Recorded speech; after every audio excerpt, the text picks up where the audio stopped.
All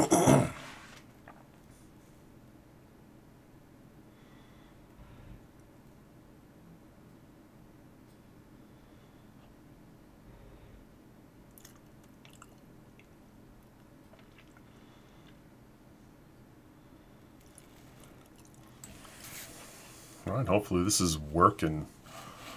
All right, hello my Redskins fans. Welcome back once again, all my fellow feathered tribesmen, into this channel where we discuss everything Washington Redskins. Do me a favor, guys. Grab yourself a nice tall glass of whatever your preference. Go into that kitchen, kick your feet up, take a seat. Let me take the helm for just a little while into this channel where we may not always agree, but the admission here is free. I am your West Coast host, Burgundy Fly Guy, and this is the BFG live streaming show. This is going to be my first live stream that I've done. This is honestly the decision on the last minute on my part to come on and do this. I've never really had a reason before to do a live stream. Frankly, it's not really something that I wanted to delve into. Not that it looked overly complicated, but a lot of my stuff I like to do post-production. I didn't necessarily felt that I had the audience to really go live, but these are still videos you can kind of go back and watch later when you don't have the time to come on live and do it. I do believe I have my chat that's up. I'm not sure if it's actually working at this point. It says it is. We'll see. So, going into a couple of items first. I have been getting over a head cold. I've been sick for probably, I don't know, probably about 2 or 3 days. I've got sinus issues. This time of the year is the worst time of the year for me. There's pollen all over the place, and you'll have to excuse me if I have to clear my sinuses a little bit. I'll try to save you guys from the horrible audio of it. But so far, I haven't been doing too bad. It's been fairly good. Roger Arthur, I see that you posted on there on the chat. Appreciate you showing up, man. You've been one of my followers for a while. It's good to see you on. This particular show, I'm going to be going into a little bit of the NFL draft. If you haven't caught some of my earlier stuff, there's a lot of positions that I did not go into. I did not go into a lot of the offensive side of the football, although there is a little bit of the offense that I had caught in some of my studyings of defensive game film when it comes to collegiate football. And this honestly was, and I don't know if I went into this in an earlier video, but this is kind of something that I did back in 2012. I knew that we needed a quarterback. I knew that we were going to be going after a quarterback, and there was a pretty good quarterback draft class that came out that year. And I don't, when it comes to my team, and it comes to an important position, and especially when it comes to a position of dire need, I don't like to go by experts' advice. I really don't. I've found them, a lot of times I've found them to be wrong, more often than not. And not necessarily, and I'm not one of those guys that really takes a whole lot of time and invests a lot of his time in the NFL draft by just watching the first 2 rounds. I am astutely interested in how it is that we do in the middle rounds. The third round, 4th round, 5th round, those are really what I consider to be the meat and potatoes of your team. Those are the guys, the mainstays that are going to, they're not the superstars. Take, for instance, I would consider some of these individuals that we have, like a Mason Foster, for instance. You know, a guy like that, he's not going to be pulling down any Ray Lewis type numbers. But he is going to be a mainstay on your defense. He's going to be an individual that's going to be a major contributor, and those guys come in the later part of the draft, and that's what I really kind of like to pay attention to. But every once in a while, there's a massive position of need that I really want to know what it is that I'm looking at. I want to know, I want to be able to say, okay, that guy I like, that guy I don't like. I don't know what it is that these experts see. I don't know what Mel Kiper sees in this individual because I don't think he's that good.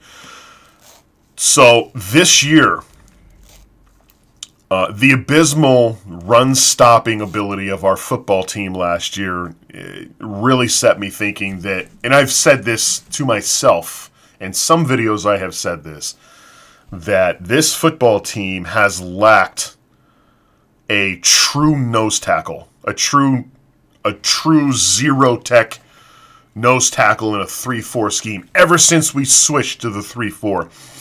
The 3-4, you can do it without a really big, Terrence Knighton type individual at the nose tackle position. It can be done, but it is predominantly set up so that you have that big man in the middle. If you guys remember the Albert Haynesworth trade, Albert Haynesworth came from Tennessee. That was a 4-3 featured defensive tackle, and that was where he wanted to strive. He did not want to come here and play in a 3-4 because he knew he was going to be stuck playing nose tackle, and he hated nose tackle. Nose tackle gets virtually no glory. What drives me nuts about people is they're looking for a nose tackle, and then we get one, and then they complain about how he doesn't have any sacks. That drives me nuts. That's not necessarily what a nose tackle is for, man. A nose tackle is a space eater. A nose tackle is a big man in the middle who controls A-gap. That's it. Maybe he gets enough pressure to help collapse the pocket a little bit, but he's that guy to make sure that the Russell Wilsons don't run right up the middle on you. He's that guy that's got to be able to do a rip and grip technique and be able to jump in there and tackle a running back if it's a draw, or be able to tackle a quarterback if he's a scrambler. And that's not easy to do. You cannot be light in the hips. You cannot be of low arm strength. You've got to be an animal. I can't think of a more physically demanding job. And that's even running back. I would throw a running back in a distant second to a nose tackle in a 3-4 scheme. A nose tackle in a 3-4 scheme every single play, you are fighting for your life, man. It's a dogfight down there. And we have not had that. We have not had that on this football team since we switched. And I honestly think that's a big part of the reason why a lot of people want to go back to a 4-3, is because they're tired of seeing our inability to perform at that level. Honestly, guys, it's not that I'm tired of seeing us perform at that level with the talent that we've got. I've got a problem with us not being serious about drafting or signing a player in that position. Some of the players that we've signed in that position, and I brought up Terrence Knighton. I loved Terrence Knighton. But when we signed him, he was past his prime. Denver sent him to us at the perfect time. He just was not the guy that you wanted him to be because he was out of shape. He was a little bit older. There were teams, especially in that playoff game, man. That playoff game, how many times did Rodgers get us for too many men on the field? A couple of those, I do believe, came from Terrence not being able to get off the field in rotation. So you got to be able to have somebody who's really, really big and stout, but somebody who can get off that football field when it comes time to rotate off. And yeah, that's a big part of it. Roger says that he's tired of seeing teams run it down our throat. A big nose tackle in that middle position, somebody that knows what he's doing, that definitely helps. It helps with your interior line. And another big part of the 3-4 scheme is your linebackers. We have not had astute linebacker play, per se. We've had some individuals that have come in here that, especially last year, Zach Brown came in and was a major upgrade for us. Prior to that, we didn't really have it. Zach Brown came in, and frankly, I'm at the point now with Zach Brown that I kind of want to start seeing, some other individuals step up. Mason Foster's a prime example. I do believe we end up bringing him back. I want to be able to see, to have those linebackers be able to move up and help out with that run scheme. If you don't have that help in the middle at that A-gap, then that puts a lot more pressure on your linebackers to be able to perform. And we just don't have the all-star, Pro Bowl type linebackers. We do now with Zach. That definitely helps. Assuming his longevity and his health is able to stay where it needs to be. Zach Brown is a huge breath of fresh air. We haven't had a guy like him in here since London Fletcher. But that centerpiece that Ziggy Hood has been betrothed with having to play. Ziggy Hood is not the guy that you want to be able to play that position. To get a good, true, stout defensive centerpiece, you're either going to pay through the nose for him when it comes to free agency. And let's face it, if you have that type of a player on your football team, you're not getting rid of him. You're going to sign him to whatever it is that he wants.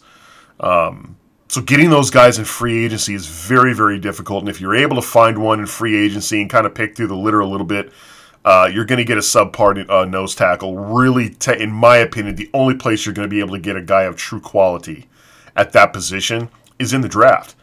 And you have to be able to know what it is that you're looking at. And I'm not saying that I do, but I think I know better than most. And what it is that you're looking for at that nose tackle position. And I think I found a couple that are fairly decent mainstays that I wouldn't mind seeing come here. There's one in particular. There's one true nose tackle position that I think that you can get out of this year's draft. It's going to take a little bit of luck on our part in order to get him, but more on that later. In my mini-series, I had gone into a couple of different subjects where one of them I do believe I had talked about highlight reel footage. There was nothing about the research that I had done that was highlight reel footage based. I don't think I watched any highlight reels when I did this. I started this pretty much right around the playoff time. When we were out of the game, I started this project, and I kind of started watching people here and there. And I've got a pretty extensive Microsoft Excel spreadsheet going on here of a bunch of different names. When you're watching this footage and you're watching a particular person, you tend to see other people on your defense that you're watching. Say, for instance, I'm just going to throw out a name. If I'm taking a look at Ohio State and I want to see how Nick Bosa's doing, and for those of you, and I'm using Nick Bosa's name because I don't believe he's eligible in this year's draft, but Nick Bosa was a guy who was one of the all-conference players for his conference.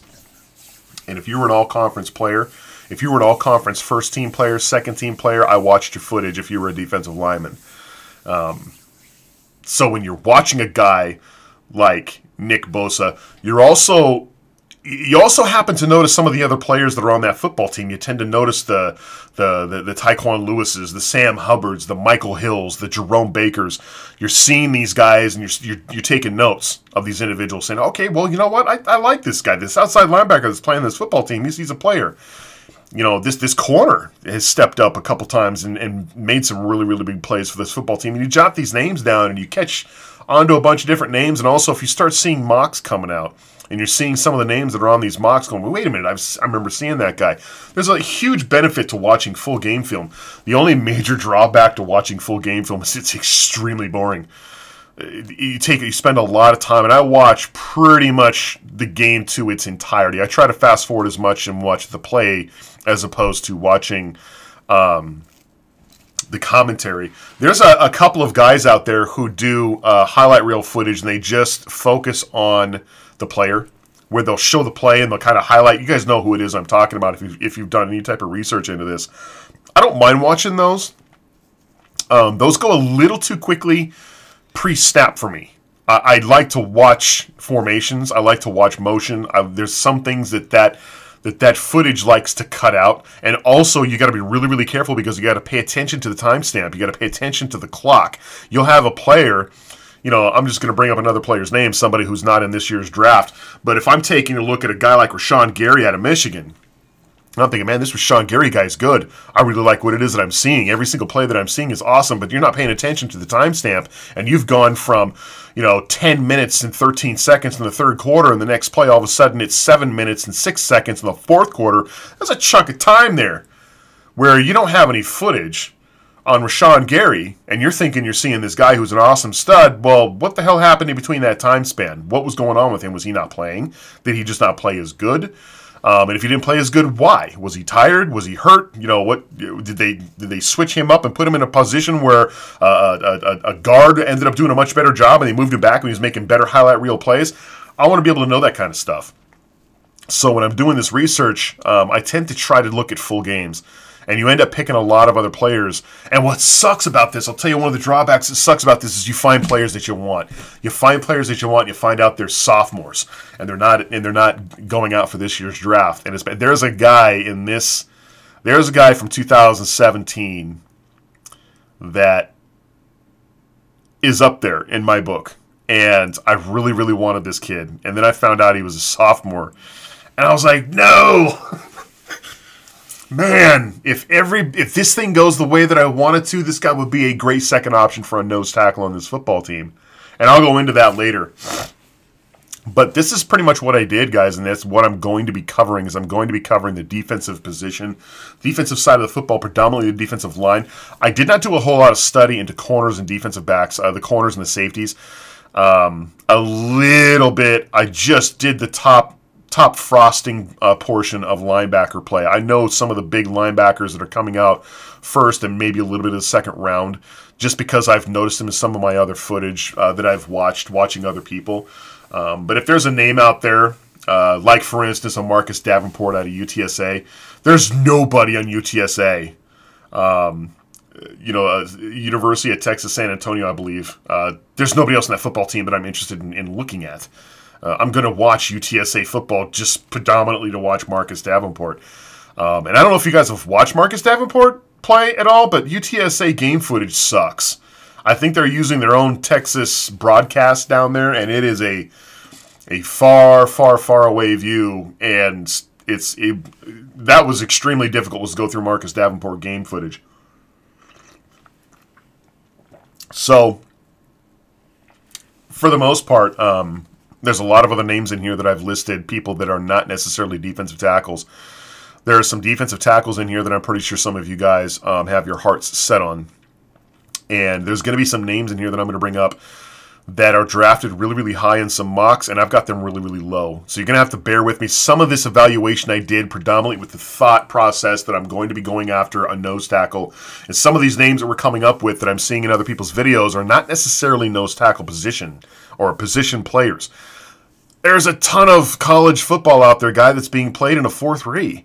You have to be able to take that into account of your evaluation. Taking into account that a lot of these guys play in a completely different defensive scheme, if they come here, doesn't mean they're going to be awesome in that position that you're looking for to play as a space eater, as a guy that's going to be getting double teamed in the middle. There's guys that are going to shine elsewhere, and if we bring them in here playing them out of position, we've done this before.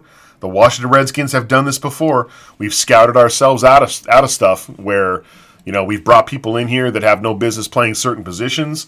We just got rid of one. Sua Cravens was a guy, moving him to safety. I was not necessarily happy moving him to safety because I don't think his strengths are as safety. But all things being equal, my expertise again here is going to be in the defensive line. Other defensive players, I've looked at linebackers inside and outside. I've looked at defensive end, pass rushers. I've looked at defensive tackles, all kinds of different positions that I'm looking at. As far as some of the top names go coming into this year's draft. Now, one of the other little side projects that I have done in this particular draft is I've also taken a look a little bit at the running back position. And I've taken a look at the running back position because I'm a little worried. There are some of us out there that believe that we need to be drafting a running back in the first round. We're taking a look at some of the talent that's coming out of this year's draft, and the talent is pretty deep at running back. And we're taking a look at guys like Saquon Barkley, and we're just like, man, we need to get Saquon Barkley in here if he falls to 13. I think we all know there's no way that Saquon Barkley's falling to 13. There's no way in hell he's falling. And if he is, you got to ask yourself what's wrong with him. Aside from that, I'm seeing a lot of Darius Juice's name. Is that how you say his name? Juice? Geis? I've heard it pronounced both ways on game film. But you know what I'm talking about, the big running back. I believe he's out of LSU. He's coming up on number 2 in a lot of people's mock drafts. I'll tell you one thing, when taking a look at some of these names, I am not a fan of taking a running back with the 13th overall pick. I'm just not. The guy that I'm looking for, the people that I'm looking for to come in here to play running back, I'm looking for a 1-2 down back. I'm looking for a bell cow. I'm looking for a workhorse, somebody who's good between the tackles, somebody who's going to take that football and not cough it up, somebody who's going to be a little bit hard to bring down. He's not necessarily shifty. Somebody who can protect the football. Okay, I'm looking for almost an Alfred Morris style running back, somebody who's a thumper, somebody who is going to take a big majority of that beating, and then we can bring our change of pace back up in Chris Thompson. I'm not looking for another Chris Thompson, not unless he's supremely gifted. And right now, the only person that I know of that's in this draft that is supremely gifted is Saquon Barkley, and Saquon Barkley is not going to be available to us. I've been taking a look at a lot of what I would consider later draft round picks at the running back position, and I'm talking 4th, 5th round draft picks at the running back position. I think I have my eye on a couple. Honestly, taking a look on here, Greg Relatebody says Nick Chubb. I've watched a lot of game footage on Georgia this year, and I'm looking a lot at some of their defensive players. Their defense was awesome this year. I'll tell you one thing about Nick Chubb. Nick Chubb and his cohort, Sonny Michel. You know who impressed me on that football team? Who impressed me was the left guard and center. Damn, have you guys seen those guys block? A lot of that highlight reel footage you guys are watching, man, take a look at that left guard and that center. Those guys were blowing people up. And when you've got the explosion like a Sonny Michel, when you've got a little bit of that foot dance speed in a Nick Chubb, those guys are going to bust you wide open. We're talking Ivan Drago style. They're going to give you a left hook, and you're not getting back up. And we saw some of that gameplay later on in Georgia's season. You give those guys just a little bit of a window, and they're going to burst right through it like Bo Jackson, and they're going to be gone. And we're attributing a lot of that to these running backs. And I have to tell you, a lot of this footage that I saw on Nick Chubb is due to really, really good offensive line play. And that is going to lead into what I'm going into as far as taking a number 13th overall pick. I don't care who you get in here.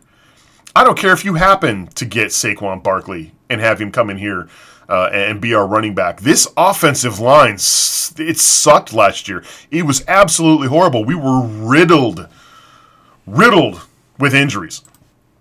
And when you've got guys like Chase Rouillet, who's our center, who, mind you, I wouldn't mind actually having him come in this year after half a season underneath his belt. I see some potential in Chase. Chase has gotten better over and over as each play went by. But when you got guys like Chase Rouillet and Catalina and Clemmings, I mean, these guys were scrap heap type players that are going to affect your running game, and it drastically affected our running game. And we've lost Sean Loval, and I'm not crying. I'm not crying, any tears over that with him being gone. But we need to really, really shore up that offensive line if we're going to talk about getting anything serious as far as running back play is concerned. Samaje Perine, I like Samaje Perine, to tell you the truth. We had to put the onus on him towards the end of the season because when Rod Kelly went out, it was pretty much the Samaje Perine show. And then Chris Thompson went out, and it's like, bam, I hope you don't get hurt, Samaje, man, this is all you. I see a little bit of potential in him. I can see why you'd want to go to him in a red zone goal line type situation. He's extremely strong. He's powerful. I don't know if I necessarily would have drafted him, but I think he has the potential to get better. He's not exactly somebody that, if his rookie contract came up and I was looking at signing him, I probably wouldn't sign him. Just because I think that the job that Samaje Perine does is riddled in just about every single draft that we have. There's those guys all the time. And I'm not really going to pay above rookie salary for a guy like Samaje Perine. And Samaje Perine, he ends up coming out and becoming a huge workhorse for us, and obviously he's earned it, and I wouldn't mind signing him then. So Nick Chubb, as far as Nick Chubb goes, I don't mind Nick Chubb. In fact, Nick Chubb ended up on one of my lists, only because I saw he fell in the mocks. I'm not exactly sure why. I'm pretty sure his injury history has a little bit to do with it. But yeah, I've got some other names on there. Royce Freeman out of Oregon. Oregon, he is not the type of running back that I'm looking for. He's not that type of guy that I think that's going to be your first down, second down back. Freeman to me is a little bit more. If I had a choice between Freeman, the guy that I like that's a little bit like Freeman, but I would probably take a chance on in the later rounds. Because Freeman's going to be one of those top 3 draft pick type guys. If I'm looking at spending, and we don't have a 3rd round pick, guys. We don't have a 3rd round pick this year, which I am pissed about. But without that 3rd round pick, going into the 4th round, do you think that Royce Freeman's going to be available in the 4th and 5th round? Probably not. I would imagine he would probably be gone by then. He's listed as probably one of the top 10 running backs right now, top 5, top 10. I would take a chance on Rashad Penny if I'm looking for that kind of a running back. I do not consider Rashad Penny to be a 1 down, 2 down back. He's not a guy that I'm giving the ball on 1st down. The only reason why I've got Rashad Penny listed on my mock is I like his special teams advantages that he would, and we struggled mightily on special teams. He's a guy that's going to be able to do. I would like to be able to give it to him and put him in rotation at running back and see what it is that he does and make him earn his spot. But he's not a guy that I would put in as starter as far as running back position, leading the ball in front of guys like Chris Thompson. And tell you the truth, there's a little bit of similarity between Penny and Thompson. Rashad Penny had some pretty good game footage out there, and I've seen a little bit of San Diego State stuff. Not that I was looking for anybody else, but Rashad Penny's pretty much the only person on that team that I was really, really looking at. Do I think Rob Kelly makes the team? At this point, we don't have really any other running backs that are coming in here. I think Rob Kelly, at this point, is going to make the team.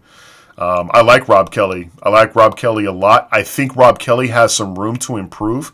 I would like to see Rob Kelly to be able to turn the ball inside a little bit. He has a massive tendency to kick the ball outside. And in this league, at this level, there are defensive players that are expecting you to do that. As one of the number 1 pitfalls of running backs at a collegiate level is a lot of these guys will go into their assignment and go into a hole or a gap that they see, and the first thing they do when they pop through that line of scrimmage is they pop it outside. That is what I think that Jones out of Florida that we drafted, can't remember his first name, not that I should, he's no longer on our team, but I think that was one of his biggest downfalls. With a guy his size, there's no way he should be kicking outside. You kick outside too much, man, defenses pick up on that, and at this league, at this level, corners will come in and take you out, and that's what happened. Corners come in, and we've got one of them on our football team, the highest paid corner in the game. Come in and punch that football right off from underneath you and make you look stupid. They're not doing that at the collegiate level. That's why I like watching pro. So, do I think Rob Kelly makes the team? Yeah, I think Rob Kelly makes the team. I like Rob Kelly as a running back. I would just like to see him stay healthy and be a contributor for every single game that we have coming up in 2018, but we'll see.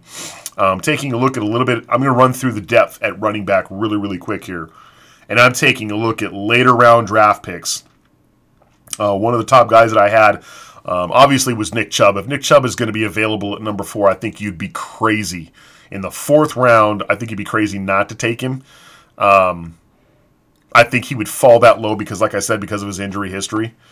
So Nick Chubb is definitely a person. Sony Michel's going in the 1st round. There's no way Sony Michel's going to be there. Sony Michel is a change of pace back anyway. The other guy who really impressed me, the guy that I think would fit this type of style of running back that I'm looking for, was LSU. Had Darrell Williams. Darrell Williams was their red zone threat, their goal line stance guy. He was their guy that was going to punch the football in. If you watch some footage on LSU and see Darrell Williams go in there, you'll know what I'm talking about. Great pad level, runs behind his pads, loves to hit, will drop his shoulders and run you over if you give him a chance.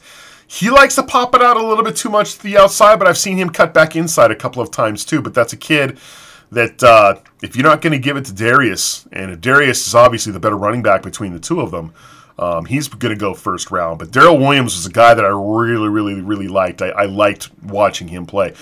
Gregory Lightbody says, Kerryon Johnson. Kerryon Johnson is a guy who, again, I don't think he's going to fall to number 4. I don't think he's going to go before that.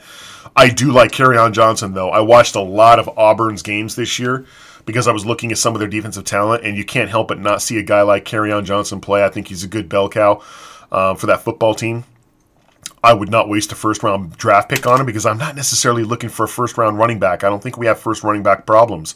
I think we have 1st-team offensive line problems. So I'm not necessarily going in that direction. Bo Scarborough. I'm not a big Bo Scarborough fan. I think he's got a tremendous talent. I think he's a really talented running back in Alabama. I think he's leaving too much on the field. I see him playing. It's like, I know he plays better than this. And I don't need a running back that's going to be taking breaks on me. There's something about that kid. I don't know what it is. I see a tremendous amount of potential, but it's not there on a consistent basis for me. And I'm sorry, with the depth that Alabama has at running back, with the talent that you got in front of you blocking for you, and the talent at wide receivers as far as deep threats go, and you've got a brand new freshman kid that came out last year who's throwing a pill like crazy. Kid out of Hawaii, I can't remember his name off the top of my hat, but you bring in, you have a running back situation. You need to be playing your ass off every single. That's a running back's dream. Not every running back gets to run in an offense that's built like Alabama's, and you need to be running your damn head off every single play. And it's just something, I don't know what it is. I get this twitch in my nervous system about Bo Scarborough, and the guy's just got a bruising NFL running back name, Bo Scarborough. You can see, I don't know. There's something about that kid. I would not waste a pick on him. Nick Chubb, like I said. Darrell Williams out of LSU is a kid that I like. Another one that I really like, a guy that crept up on me watching Tennessee footage. 4th round draft selection. If this guy is there, if I'm having to take a running back at 4, he's another guy that I would consider. The last guy that I consider, because the number 4 guy that I was going to consider, like I said before, was Rashad Penny. I would take a chance on him mainly because of his special teams contribution. But the other guy, the 4th guy I'm going to throw on that list, is John Kelly out of Tennessee. John Kelly, and the only reason why I listed John Kelly below Darrell Williams is because Darrell Williams is a good bruising, red zone, power eye running back. I happen to think John Kelly's a little bit better than Darrell Williams. You go in and you watch John Kelly play for Tennessee, I was pleasantly surprised with that guy. That guy, for his size, for his frame, takes multiple attackers to bring this guy down. In a lot of cases, it's hard to bring him down on that first initial hit. He's going to lower his head. He's going to stutter step, lower his head, hit you as hard as he can, and then bounce out. It's going to take 2 or 3 people to kind of bring him down, which is surprising. He plays with a lot of heart. He's got a lateral move that is insane. He needs to use it more, to tell you the truth. He needs to use it more. But John Kelly's the other guy at the running back position. Those are the guys that I'm kind of had my eye on at the later end of the running back depth chart. Some of those names you guys probably don't know because these guys are not first 3-round running backs. These guys are late in the draft. Some of these guys probably won't even get drafted. But I am not completely, up to speed on the available draft picks at the running back position. I didn't do a whole lot of looking at it. The only person out of this list that I went out of my way to watch was Rashad Penny. Other than that, I watched Tennessee footage, LSU footage, and Georgia footage. And I almost missed Darrell Williams out of LSU because there was only really 2 names out of LSU that I was even interested in watching. And one of them, I didn't think it was really all that great. But Darrell Williams came up, and I liked him. Taking a look at some of the chats. We need a nose tackle in the first. Yes, we do. Yes, we do. Let's go ahead and cover that. First round draft selection talent as far as defensive tackle goes. There's a lot of opinions out there that I've seen from Redskin fans that believe that they have their guy that they would pick. And again, I'm going to probably disagree with some of you as far as who it is that you would take as a first round draft selection. And mind you, I'm also trying to take into consideration that I'm also going for the best athlete at that position. I think our needs with where we ranked at run stopping last year, you can't necessarily take best player available because there's some really good talent available to help you with the running play, stopping the running play, and that nose tackle position. One of the guys I'm going to bring up, and one of the guys that I've seen his name come up quite a bit in some of your guys' mock drafts to kind of help us out with the run stopping situation. And I'm going to go a little bit in a different direction, but one of the names I've seen come up is Deron Payne. Deron Payne out of Alabama, I've watched a lot of footage on Deron Payne. I've watched a lot of footage subsequently because I would not select Deron Payne and bring him into Washington as a nose tackle. He's not a nose tackle. He plays in a 4-3 scheme in Alabama. There's several times in Alabama where they would line up with a 3-man front, and he would be. I think there was a couple times he lined up in a 0 tech, but most of the time I think I remember him lining up in a 3 tech. I don't think he doesn't shed double teams very well at all. He's not able to maintain double teams, and frankly, like I said in one of my miniseries videos, you've got to take a look at the talent that's around him as well. Alabama has a lot of really, really stout defensive players. You cannot really spend a good portion of your time as a collegiate offensive school and concentrate on just one player on that Alabama defensive front. Those guys all swarm into the football. They all have the ability to penetrate and get to your quarterback and stuff run plays. So it's going to be a lot of single man blocking when it comes to going up against guys like Deron Payne. And I'll be absolutely honest with you. I had mentioned earlier in this video that there were a couple names of individuals that I was really, really watching that upset me when I found out they were not draft eligible this year. There's a name. When I found out that this kid was not eligible, I was pissed. Because I said, you know what? If my hope and dream of a first round, 13th overall pick ends up getting selected by somebody else, this is a guy that I think is flying under the radar, and this is a guy that I would love to have in Washington. And I think the only reason why he flew under the radar is because he's not eligible. But I got to tell you guys, Deron Payne was not necessarily as impressive to me as the guy that played next to him. The guy that played next to him. Roquan Davis, number 99, that guy's nose tackle material. That guy is a big boy. Big boy, and could throw people around. That guy's shedding double teams. He's maintaining double teams. Did a great job of maintaining gap pressure. And I got to tell you, Deron Payne made a lot of plays because single coverage. He had a single blocker in front of him because Roquan Davis is eating double teams in the middle. I love Roquan Davis. I think this guy would be a great draft selection for a team coming in and playing at that position. But when I found out that Roquan Davis was not available, I was not happy because that really, really narrows down the people that I think that can play that position. And right now, guys, for my money, if you're taking a look at first-round draft selection, second-round draft selection, there's only one name that comes out of this year's draft that you could throw at a nose tackle position and start immediately. And I think we all know who he is. I was really hoping this guy would fly a little bit farther underneath the radar, but he didn't. He's at the top of a lot of people's drafts. Vita Vea out of Washington is your guy. He's phenomenal. At the collegiate level, he's phenomenal. At the pro level, you're not going to see him be as much of a disruptive force. I think over a couple years, you're going to see him as being a mainstay in any league. But Vita Vea is covering special teams and punts, for Christ's sake. He's big. He's Samoan. He plays in the Pac-12. There's so much that I love about this kid. And frankly, I hate to say it, I think he's going to either Oakland or Miami. Miami picks before us. I don't think he drops to us.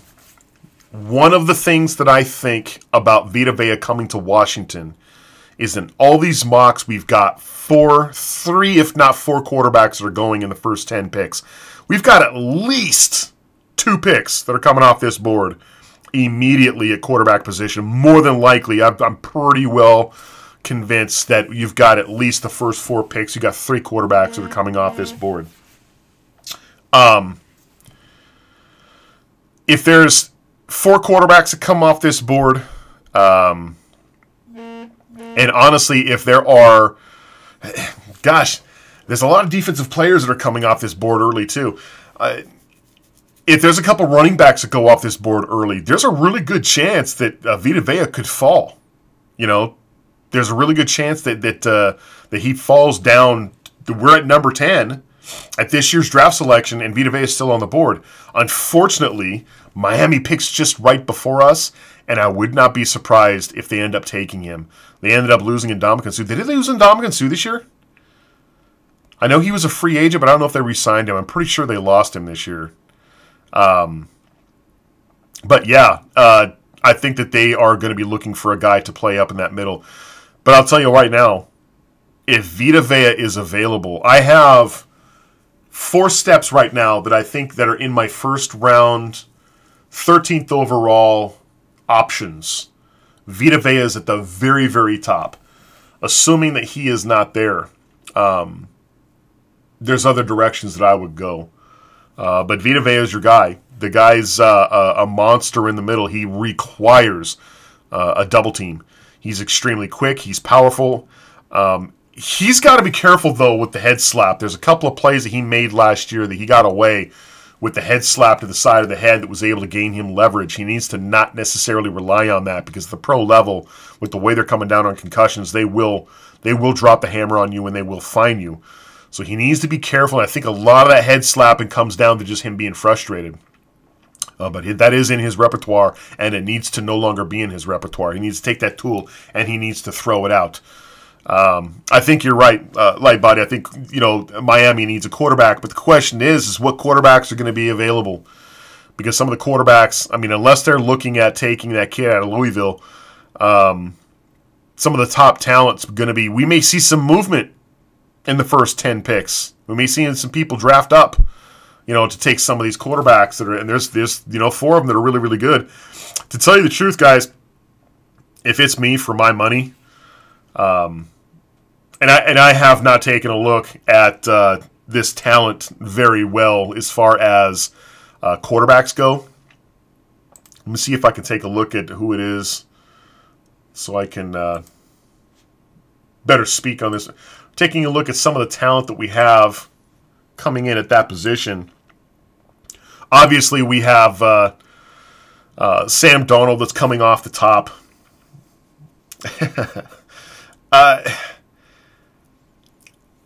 I don't necessarily know what it is that a lot of people see in Sam Darnold as a number 1 overall pick. There's so many things that Sam Darnold did wrong. I see him needing to grow quite a bit at the quarterback position. Color me crazy, but he's a great quarterback. And I'm sorry, Josh Rosen. There were times when I turned off the TV because I was tired of seeing Josh Rosen. I'm like, this kid's a first-round draft selection? You can't be making mistakes like this as a first-round draft selection coming out of UCLA. Same with Sam Darnold. But as far as the overall talent goes, I guess they're at the top. I don't know if I'm blowing draft picks. I don't know if I'm trading up. There's no way I'm trading up to take either one of those guys. The only guy that really impressed me, and if I'm taking a look at the top 5 draft selections in this year's draft at quarterback, we've got Sam Darnold, USC, Josh Rosen, UCLA, Josh Allen, Wyoming, Baker Mayfield, Oklahoma, and Lamar Jackson out of Louisville. Out of all of that talent, if it came down to me, which one am I taking? I'm taking Josh Allen out of Wyoming. That kid's got a quick release like nobody's business. I love his throwing style. I love his technique. I love his deep ball. He needs his vision's actually pretty good, to tell you the truth. He's actually able to see the field, not because of his height, but his ability to distribute the football to different targets. I really like what it is that I see out of him. At 6'5", 230, he's one of the bigger quarterbacks we have coming out of this year's draft. I just like what it is that I saw in him. And to tell you the truth, despite the attitude issues out of this kid, Baker Mayfield is a close second.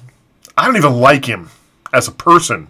I think he's got a lot of work to do in the integrity department. But a lot of people compare him to what's his name that's going to be playing in the Canadian League next year. But I happen to think Baker Mayfield's a little bit of a better player because he didn't have necessarily the options. I won't mention his name because I can't stand him. But the kid that played out of Texas A&M that had all kinds of targets.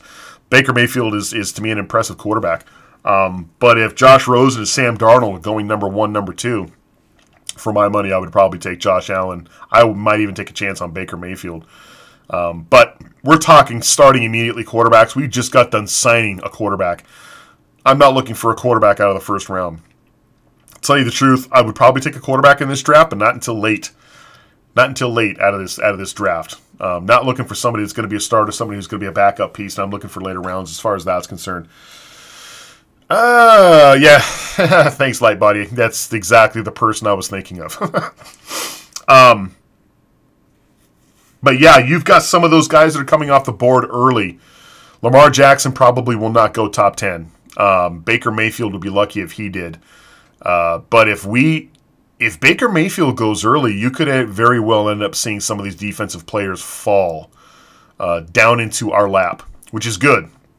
Because any chance that I have to get Vita Vea to play in the center, I'm going to take it. I think he's the pure nose tackle that we're looking for in this draft. He's a guy that once you get him, you're going to want to keep him for as long as his talent will last you. And those guys are rare. That true zero technique nose tackle position, you don't see a whole lot of those guys coming out of drafts. Out of each draft, you're going to find maybe 1 or 3 that are really, really... And to tell you the truth, guys, to be absolutely honest with you, if Vita Vea is gone, I'm still looking at a nose tackle in this draft. I'm not drafting him 13th overall, but I've got a couple names that I'm going to throw at you really quick that I'm looking at to pick up that slack, to be able to take in that middle that I think would be able to help us out in that nose tackle position, to be able to come in and help out a guy like a Ziggy Hood. Taking a look at some of the names, I'm just going to go ahead and throw them out there right now and get this out of the way. If Vita Vea is gone, one of the other names that I was looking at this position, let's bring up my spreadsheet here. This thing is huge. One of the guys that really, really impressed me, let's see if we can figure out where he's at here. If you guys got some names in here you guys want me to comment on, go ahead and list their names in here, some of these defensive players, and maybe I've seen them and I'll give you my opinion. Because I've got notes on a lot of these guys. I've got good qualities on these guys, and I've got negative qualities on a lot of these guys. Harrison Phillips out of Stanford. He's probably going to go a lot earlier than... In a lot of the mocks that I've seen, Harrison Phillips was going first round. I don't know why. He's not a first-round talent, in my opinion, per se. But he's more of a second, third-round talent.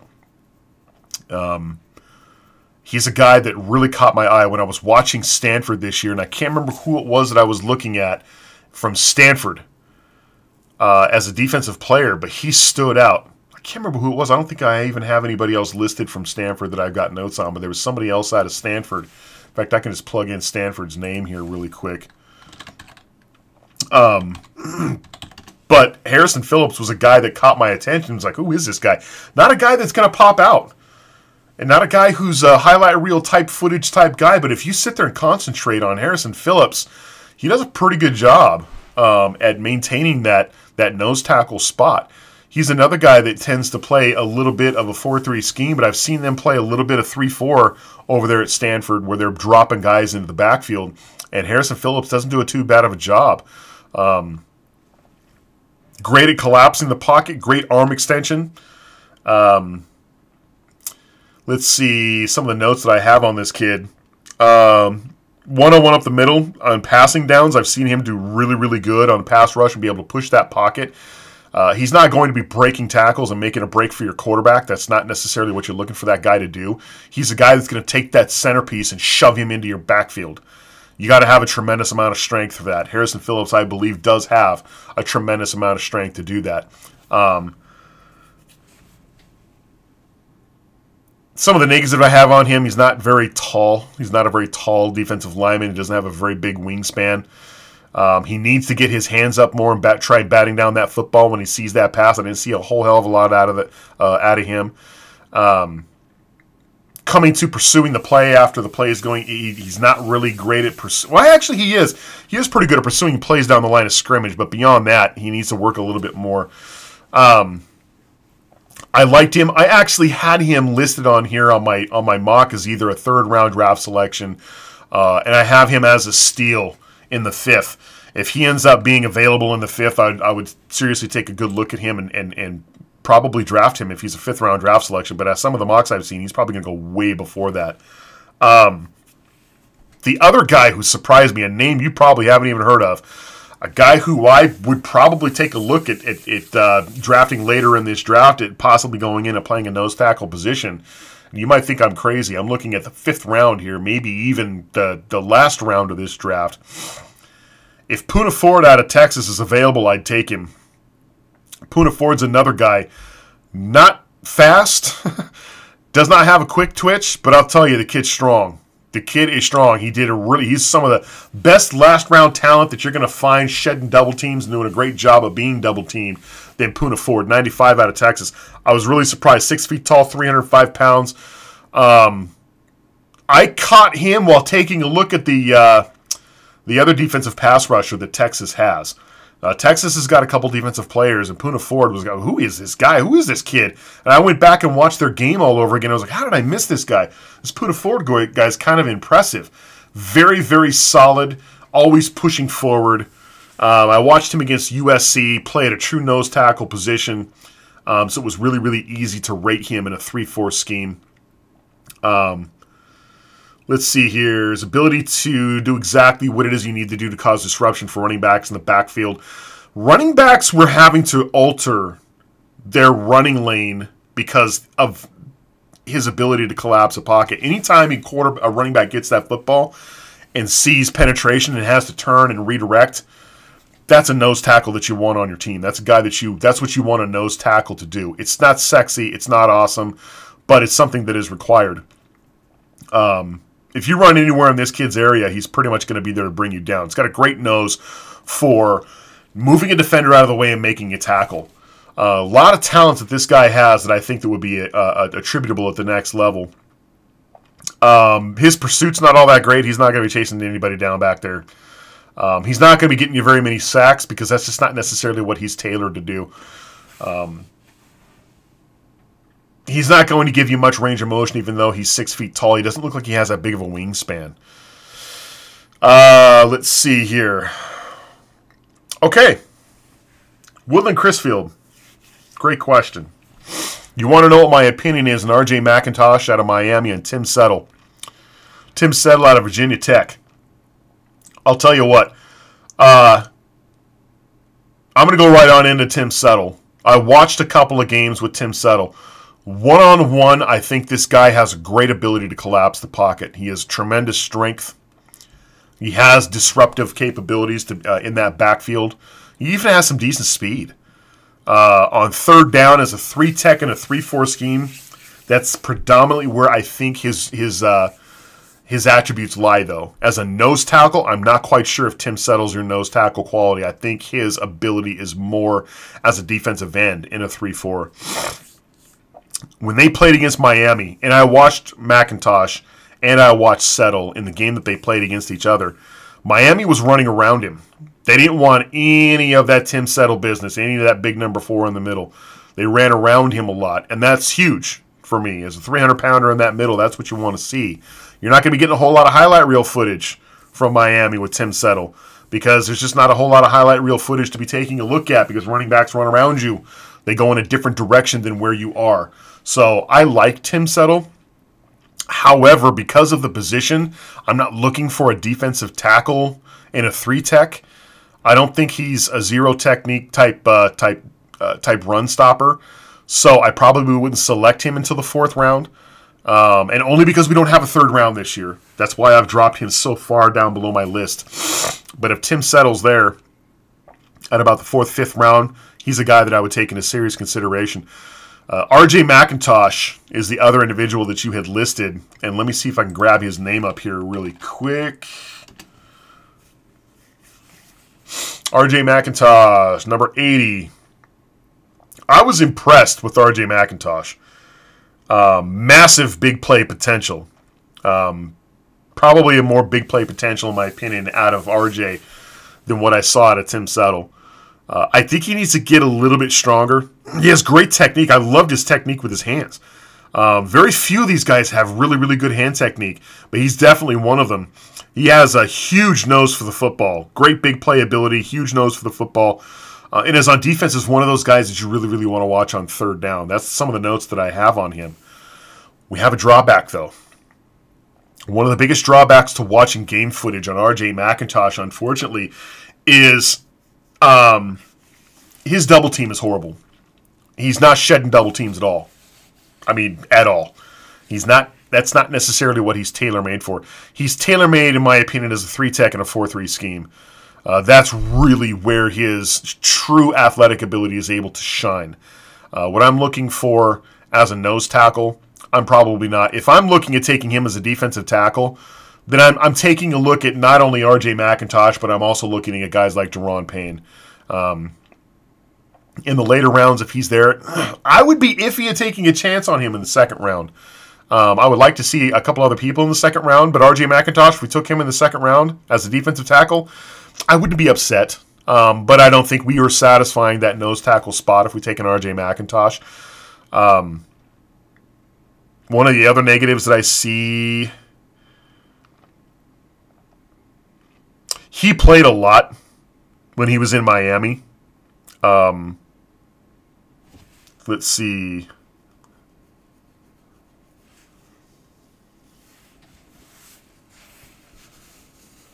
Yeah, he's an every down lineman that they had over there in Miami, and it affected, in my opinion, one of the things I watch for is third down, fourth quarter scenario.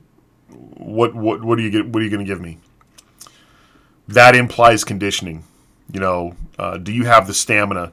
Is your technique, is your hand technique, your foot speed, your motor, all the things that I'm seeing that are pluses in the beginning of the football game available in the fourth quarter of the football game? R.J. McIntosh would peter out, and I don't necessarily think it's his fault. Miami didn't do a very good job of rotating him out and making sure that he was a little bit more fresh to play in the later rounds of his football games. He was also hurt, I think, in one of the other games that I was watching, so I don't know what his injury status is like, but I think Miami played him a little too much at that defensive spot to where he was kind of absent a lot for me in the fourth quarter. I'm not necessarily putting that on him, because I think if you get him in a 4-3 scheme as a 3-tech where his strengths lie, I think he's going to be a rotational piece. I like R.J. McIntosh. I wouldn't be upset if we drafted him. Tyrone Johnson says, what is my opinion of Roland Jones at a USC? Rashad Penny. I commented on Rashad Penny earlier in the show. Rashad Penny is a guy that I actually had in my running back depth chart. If you want to go back and take a look at what it is my comments were on him, he was my fourth pick. He is a little too close to Chris Thompson for me, but I'd take a chance on him because of his special teams ability and contribution. Moving on to the other guy, Roland Jones at a USC. I did take a look at this kid. Actually, no, I didn't. I'm sorry. I'm thinking of Rashawn Green. That's who I'm thinking of. I think you're thinking of the running back, aren't you? Running back, Roland Jones. He's not a guy that I would select out of the first round. I did not specifically take a look at him to give you plus or minuses on him. If we drafted him, would I take him? He's a late draft pick for me. He's probably going to go before that. I do like him a little bit better than I like that kid out of Oregon, though. I would probably take him before. I liked the one. I'll tell you one thing about Roland Jones, though, really, really quick on Roland Jones. More so than taking a look at Roland Jones, you need to take a look at that left tackle. That left tackle, and I don't know his name. I don't save offensive players' names in here on the offensive line as much as I probably should. But I'll tell you, that left tackle out of USC, Jones ran behind him a lot, especially third down, especially red zone. That left tackle is a monster. He's really, really good at opening up holes. So I'm taking that in consideration when I'm taking a look at running back talent as well.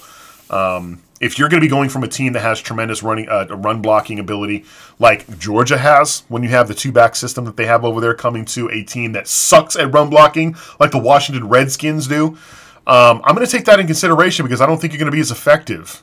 I don't think Sony Michel is going to be as effective running for the Washington Redskins because a lot of these guys don't run very well when they have defensive players breathing down their throat and wanting to knock their head off and nobody blocking for them. So I'm probably going to want to be shoring up my offensive blocking scheme a little bit more before I start taking first-round running back draft selections out of these drafts. So no, I'm not taking those guys out. I'm not taking running backs out of the first round. Taking a look at, let's see. Taking a look at some of the other talent, I believe R.J. McIntosh was the last individual that we took a look at. If you guys got any other names out there that you can think of, let me know. I took a look at some of Michigan's stuff, and again, I'm not taking a look at either one of these guys as being true nose tackle talent. In fact, before I even get to that, how about we go to some of the individuals that I could see us selecting at that nose tackle position? Actually, I already brought them up. Never mind, I already talked about them. Two individuals that I would definitely take a look at. Poona Ford was definitely one of them. He's a guy that I would take a look at picking up that nose tackle spot. Let's see. One of the other, Vita Vea, obviously, Vita Vea was definitely one of those guys that he's that first round draft selection that you hope for. One of the other scenarios I'm going to take a look at here, if he falls to number 13, if Washington falls with the ability to take Vita Vea, and this is a possibility. Think about this for a second. If Vita Vea is on your plate at 13 and Washington does not select him, I don't think I'm mentally prepared to handle that. I seriously, I do not think I am mentally prepared to handle that. I think at that point it is time for Burgundy Fly Guy to go in and take a look at some medical some medical PTSD alternatives as far as medication is concerned. I'm going to lose my damn mind.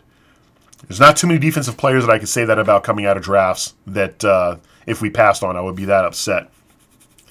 But taking a look at what a guy like Vita Vea has to offer you at nose tackle, if we pass him up and take a running back, I don't have any hair left to pull out, but something's coming out. And it's probably going to be permanent. And I'm not going to be happy. I'm not going to... What? Wouldn't that be a very Redskinsy thing to do? I mean, wouldn't that be, we just followed our draft board. We had our draft board and we followed our draft board. Well, congratulations. You just left one of the best nose tackles in the NCAA on the board. I don't even want to really go into too much about that because I'd probably work myself up into a frenzy and I don't want to do that.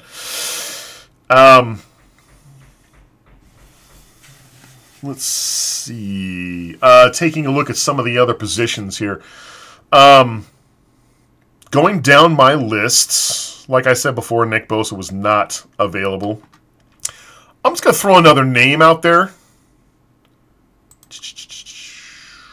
Here's a name that I see a lot.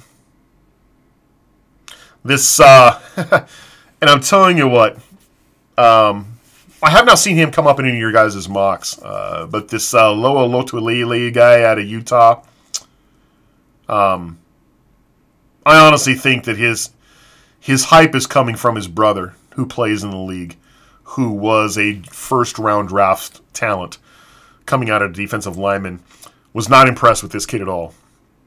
I feel that he was great the year before, but in his 2017 game footage, I don't know what happened to him. He fell off my board completely. But I've seen his name come up in a lot of mocks as far as teams taking him in like the second round. I wouldn't even draft this kid, to tell you the truth. I wouldn't even draft him. I question his heart. I question his ability to come in and play at this level and really put in the effort that it takes. So as far as it comes to the big boy out of Utah, I'm not taking him. Another name I'm going to throw out there. Another kid that really, really impressed me. I'm just going to throw a name out here. If you guys got any other names, go ahead and throw in the names here in the chat, and I'll see if I've done some game footage on him as far as defensive linemen go. Taven Bryan out of Florida. This kid really impressed me. Not exactly what I would consider nose tackle material, but if I'm looking, if Deron Payne is not available, if I don't take a Deron Payne out of the first round, he's one of those names that I'm red circling later on in this draft, and I have got a really sneaky suspicion he's going to go high in the second. But Taven Bryan, white kid, defensive tackle, At first, I wasn't really all that impressed with him, but then I went back and watched a little bit more game footage, and there was a little bit that I missed from him, to the point where I watched a lot more Florida game footage than I was willing to admit. I watched several games. I normally, out of all these guys I'm talking about, I usually try to watch at least 2 games. More than likely, I'm hitting 3 games. If I'm watching 4 and 5, I'm really looking for something. It's not so much that I'm impressed, but I'm really looking for something. 4 and 5 gets up there as far as Florida is concerned, looking at Taven Bryan and taking a look at some of this kid's ability. This kid, at first I compared him to a Maurice Hurst. I think he's better than Maurice Hurst out of Michigan, to be honest with you. This kid out of Florida, if you watch him work a tackle, it's impressive. This kid's got explosive ability both inside and outside. His main strength is inside. His hand speed and his hand movement and his hand technique is some of the best that I've seen in the NCAA this year. And these guys, a lot of these guys, most of the names on this list that I have need to work on their hand speed. They need to work on their hand placement. They need to work on that upper body. They need to work on giving those arm jabs in there and swiping that shoulder for that rip technique. You don't see that a whole lot. You see a lot of guys just do a swat of the hand, and then they'll do their rip as they got that big beefy arm around their neck, and they're ripping and trying to rip and trying to rip, and they're trying to get around. It's like, at that point, it's over. You need to be able to get 2 shots in there on the shoulders, get that swipe, and then rip right underneath it. You don't see a whole lot of that. Taven Bryan's given me some of that. I've seen him with that quick, choppy step left, and they cut back inside and completely blow up tackles. Tackles have a hard time. And Taven Bryan is one of those guys that if you're single covering him, if you're single blocking him, guaranteed you're double teaming that guy by the 3rd quarter. It's a given. If you're smart, you're doing it by the 2nd quarter. But more often than not, Taven Bryan's getting double teams. He's getting a little bit more difficult for him to take down those double teams. But great ability. Not exactly one of the negatives I have on him is not exactly goal line strength type material. This guy does get blown up a little bit. He's more of a pass rushing guy, not necessarily a run stopping guy. Running plays that come straight at Taven Bryan. This is the reason why I don't have him selected in the 1st round. Running plays that come at him, he struggles with. In other words, when that running play is coming at you, that running scheme's coming at you as well. That tackle's coming at you. That pulling guard's coming at you. That pulling center, that pulling tackle off the offhand side. That Trent Williams freight train's coming at you, pulling is going to take your head off. Taven Bryan's that's not a strength of his. Something he really needs to work on is being able to shed that. But Taven Bryan as a pass rusher on the defensive line, very, very impressed by this kid. I think he's got some impressive tools, definitely something to work on. I think he needs to work a little bit on his strength as well. If he becomes stronger, I think he'd be a really, really good elite pass rusher for some defensive teams out there. I've done a little bit of middle linebacker footage. I don't have a whole lot of depth on middle linebacker. Inside, outside. I've only got 2 names at inside linebacker. I've got about 4 names that I have that I really, really like at outside linebacker. I'll give you guys some of those if you want. But linebacker play only stood out to me if it was in the process of watching somebody on the defensive line. So, did I go down a whole list of linebacker names and start watching game footage on them? No, I did not. Absolutely did not. But a lot of these linebackers that are playing for some of these really good defenses I have already seen. Let me see if I have Rashad Evans out of Alabama. Yes, I did. Unfortunately, Rashad Evans fell for me. And Rashad Evans fell... It's about the 3rd or 4th round as far as my draft selection projection goes. He's a guy that plays in a really, really good defense. Really good defense. And an inside linebacker, he's a great inside linebacker. I'm just not taking him in the first 2 or 3 rounds. He played in several different fronts. I think that his hand movement needs a little bit of work. He can rush inside, he can rush outside. But... I mean, there's so many players that shine. I like his pursuit of the football. He's got great pursuit on the football.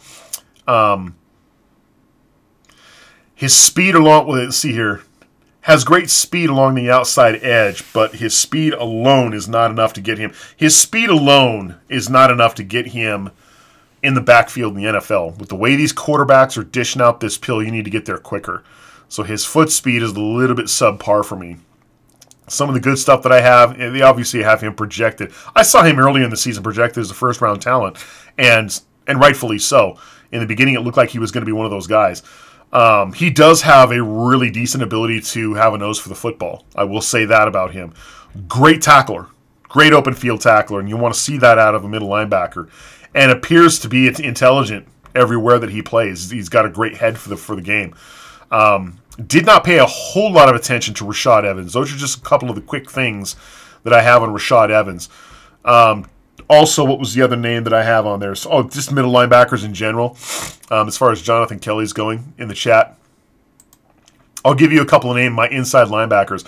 Only 2 inside linebackers that I would select on this on this team. I did not take a whole. So don't grill me too much on inside linebacker if I don't call the name that you guys are sitting on. But I'll tell you, the 2 names probably aren't going to surprise you. And one of them I just got done talking about. Rashad Evans, an inside linebacker, and of course Roquan Smith out of Georgia. I like Roquan Smith a little bit more. I don't think Roquan Smith will be there at 13, and I don't know if it came down to Roquan Smith or Vita Vea, I would be happy with either one. But I'm telling you, I'm landing on Vita Vea. If it comes down to me selecting between the 2, I would be crazy not to take Vita Vea. If we pass up on Vita Vea at 13 and take Rashad Evans, with our depth at linebacker, I don't know if we need him. To be honest with you, we just got done signing our middle linebacker. We just got done signing our big centerpiece, and I like Mason Foster. I think Mason Foster still got a little potential left to be tapped into, and I'm liking those 2 at our middle linebacker spot. Would I take a Rashad Evans to back those 2 up? Not as a first-round draft selection. Definitely not as a first-round draft selection. That's starting material. That's a guy that you want to come in and make an immediate impact. And if I've got 2 of those guys right now that I'm already hitching my middle linebacker positions to, I'm not going to make a first-round draft selection in Rashad Evans to play a backup to those 2 individuals. That's a waste of a draft pick, in my opinion. If Rashad Evans is available later on in the draft, yeah, I would take him and take a look at him being one of those pieces that I would rotate in and out at that middle linebacker position. Let's take a look at outside linebacker, shall we? If you guys have any other names, like I said, defensive players that you guys are looking at, throw your names in there, and I'll see if I've done some game film footage on them. I'll tell you right now, there is a name that I'm seeing coming up a lot that I have not done any game footage on. There's a couple of these guys. One of them in particular is Harold Landry out of Boston College. Have not seen any game footage on this kid. And I'm seeing him rank high in a lot of mocks, and I need to watch footage on him. By the time the draft comes around, I will have seen Harold Landry play, and I would have an opinion of Harold Landry. Outside linebackers, moving on. Again, a lot of these names I've seen because I've been watching other talent play at those positions, and their names have come up. The number 1 guy, I'm telling you right now, if Vita Vea falls and this guy is available, and this is highly, highly, highly unlikely, the likeliness of this happening is about as likely as waking up tomorrow and seeing that the sky is purple. But if this guy is available at 13 and I don't have the option of a Vita Vea, if Tremaine Edmonds out of Virginia Tech is available, I'm taking Tremaine Edmonds. In fact, if Vita Vea is gone, there's not too many players that I would select above Tremaine Edmonds, to be honest with you. I'm looking at guys like Derwin James, and the other guy is Minkah Fitzpatrick, first-round draft selection at a 13th pick that I could see us taking, that I would take a look at taking. Tremaine Edmonds is up there. I love Tremaine Edmonds. When I saw that kid play, I was like, man, there's some people who are talking about he needs to work a lot more on his upper body. I don't think he's that type of a linebacker. I really don't. Is he going to be stuffing running plays? He has the potential to. Does he have a tremendous amount of strength? No. But his big playability at that linebacker, outside linebacker position, and mind you, it's not just outside linebacker. He's coming up in mock drafts at linebacker and safety. This guy plays all over the place. You stack him in the box at a safety position, I could kind of see that. He actually does really, really well out in the flat guarding people too. And watching him close on a running back on a draw, watching him close on a running quarterback, do your homework on him. Watch him close an open field tackle. It it helps me sleep at night. If you have a hard time sleeping, pop in some Tremaine Edmonds footage. That will make you go to sleep with a smile on your face. So, Tremaine Edmonds out of Virginia Tech is a guy who is very, very high on my list. I'm going to attempt this. So I'm going to butcher this name. But this kid out of Oklahoma. The first name's the hardest. Ogbonnaya, I think is how you say his first name. Ogbonnaya Okoronkwo. Okoronkwo, I think is how. Okoronkwo. That just rolls off. You imagine that name in Washington? Okoronkwo? I would love to hear some of these commentators brutalize this guy's name. They'll be practicing it. That's going to be some of their pregame footage is going to be them practicing Okoronkwo at Oklahoma. Oklahoma, Okoronkwo. I have him listed high as a second, third round draft selection. Great outside pass rusher, great outside linebacker. I was impressed with him. He was a guy that I watched Oklahoma because I was watching somebody else out of Oklahoma.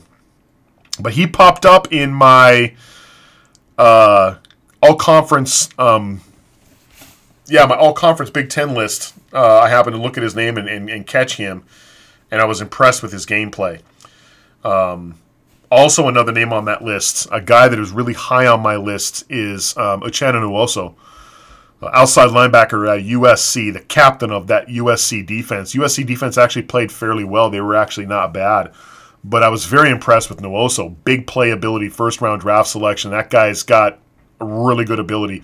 A little bit undersized, but man, with the big playability that you have, if this kid's available in the third round, he's another guy that I would red circle and say, you know what, Uchenna Nwosu, with the ability that he has at that outside linebacker spot, great nose for the football. Sometimes I just think USC just let him go.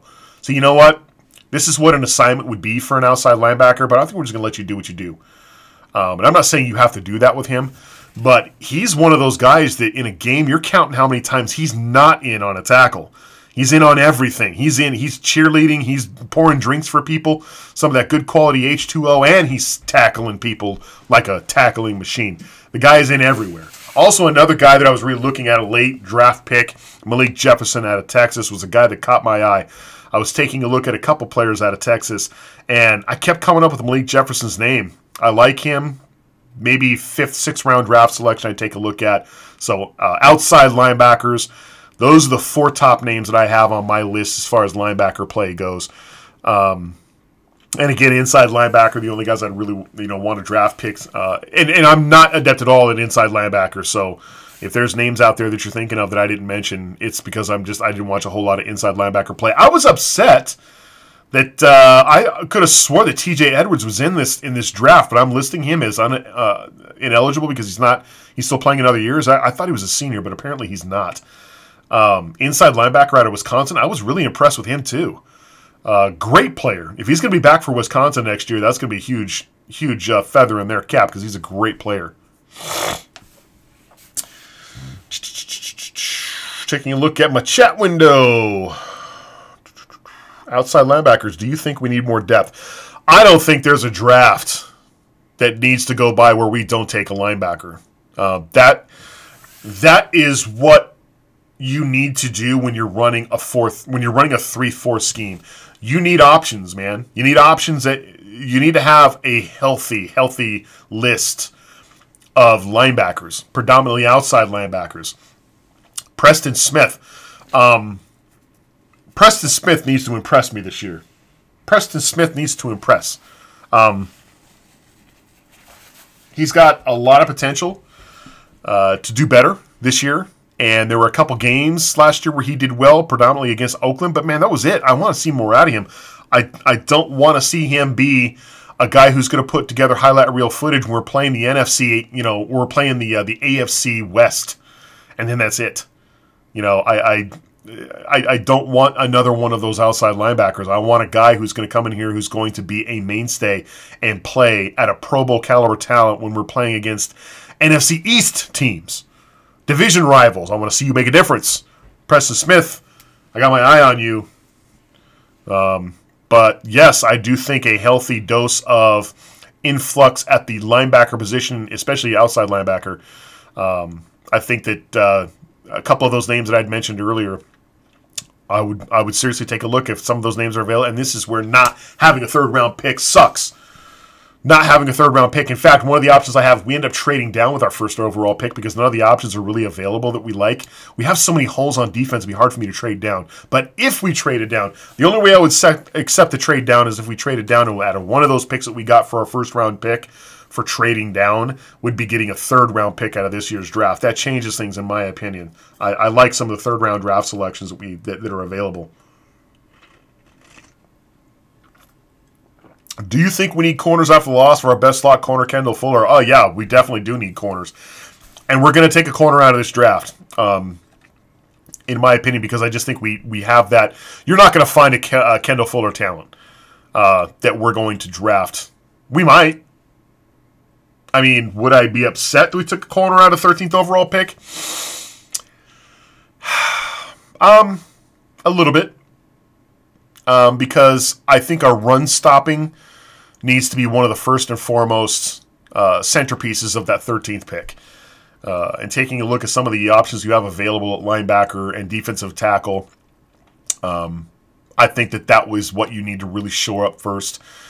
We had some injuries last year that I think that are going to help us out coming in this year. We have some players on this team that are going to be coming up. They're going to be healthy this year that, frankly, impressed me. Anthony Lanier was one of those guys. Jonathan Allen's going to be back, hopefully. Jonathan Allen, I think, got pushed back again, didn't he? I don't even know if he's going to make spring camp this year with this injury that he's got. Got me a little concerned. I could be wrong. If you guys got an update on him and his injury report, let me know. I haven't seen anything on him. I'm just hearing rumors at this point, so I'm not putting anything out there sustainable. But Stacey McGee is a guy that I think that we brought back. Stacey McGee, I was impressed with. He's going to be, a fairly good staple. He's not going to be awesome and be selected to Pro Bowls, but if I had to be stuck with Stacey McGee, then I'm not upset. But as far as linebacker play goes, would I bring in an extra linebacker out of this draft? Yes, I would. I think I'd bring in an extra linebacker at every single draft that we have. As long as you're running a 3-4 scheme, you need options. And let's face it, if you take an outside linebacker who's good, by the time he's no longer rookie, he's going to be demanding a hell of a lot more money. And if he's not worth that type of money, well, then you got people as backups coming in to be able to take that spot. BFG, could the Skins draft Darius Leonard out of South Carolina State? Or Josie Jewell out of Iowa? I watched no footage out of Josie Jewell out of Iowa. His name came up a couple of times, but I don't have. I know I did not watch any footage on Iowa this year, so I did not watch any I didn't watch any stuff on him. I might go back and take a look and see what it is that he has to offer, but I do remember seeing his name. As far as Darius Leonard, I do believe Darius Leonard out of South Carolina State, I have him as listed as an outside rusher. Somebody to take a look at. But I don't think I ever actually watched. Let me run his name. I got search fields. That's how many names I have on my list, guys. I got search fields in my spreadsheet.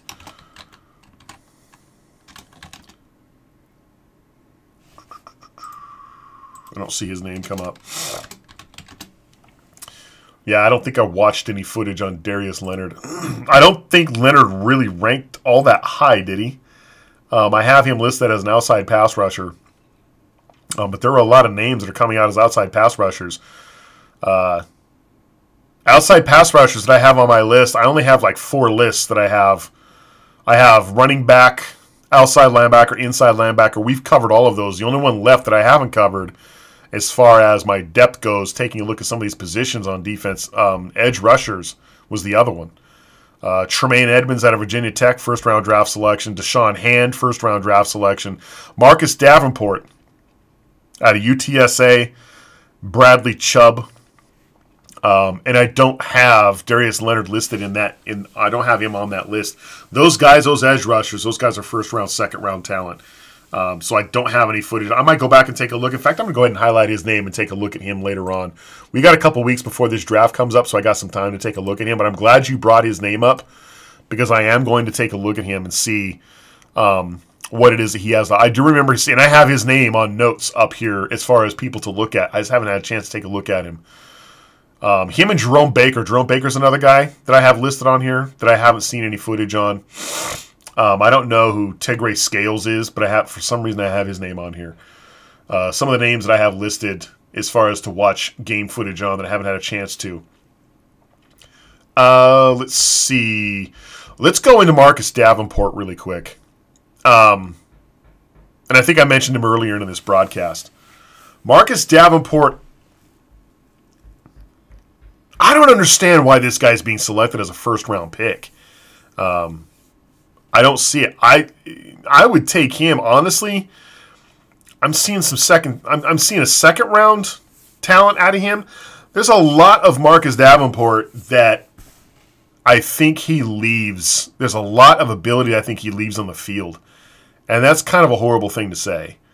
Because of his playmaking potential, because of his playmaking ability. But I got to be honest with you, there's early times in the game on third down when he's great. It's like, okay, I can see it.